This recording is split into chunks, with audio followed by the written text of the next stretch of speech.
अपने कर्मों को देखना ही आत्मज्ञान की विधि है। इसी को आत्म अवलोकन कहते हैं। जब मैं कर्म कह रहा हूं तो उसमें विचार भी शामिल है, भावनाएं भी शामिल है, वृत्तियां, सब भीतरी आवेग सब शामिल है। जो कुछ भी चल रहा है अपनी दुनिया में उसको देखना ही आत्मज्ञान है।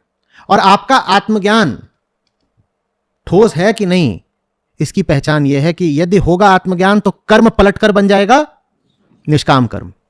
अगर निष्काम कर्म आपको दिखाई दे रहा है अपने जीवन में तो आत्मज्ञान में भी कुछ दम है, नहीं तो आत्मज्ञान ऐसी खोखली ऊपरी बातें हैं। फिर समझ में आई बात? तो क्या कर्म के रास्ते मुक्ति मिलती है? बिल्कुल मिलती है, लेकिन जिस कर्म से मुक्ति मिलती है वो कर्म आप कर ही नहीं पाओगे अगर ज्ञान नहीं है। तो ले दे के मुक्ति किसके रास्ते मिली? ज्ञान के रास्ते मिली। कर्म के रास्ते मुक्ति निश्चित रूप से मिलती है, लेकिन वो कर्म होना चाहिए फिर निष्काम कर्म, और निष्काम कर्म संभव है मात्र आत्मज्ञान से। तो फिर मुक्ति किससे मिलती है? आत्मज्ञान से। और आत्मज्ञान की विधि क्या है? अपने कर्मों को बहुत निष्पक्ष होके, बहुत बेदर्द होके, बड़ी निर्ममता से देखो। ऐसे नहीं देखो कि मैंने किया है तो ठीक ही होगा ना, क्योंकि मैं अच्छा आदमी हूं।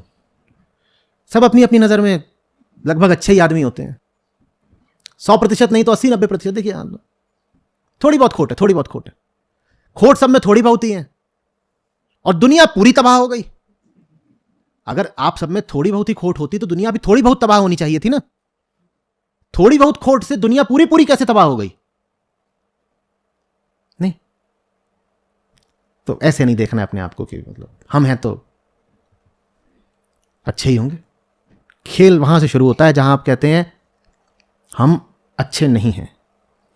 खेल आगे बढ़ता है जब आप कहते हैं हम बुरे हैं। खेल और आगे जब बढ़ता है तो आप कहते हैं हम हैं ही नहीं।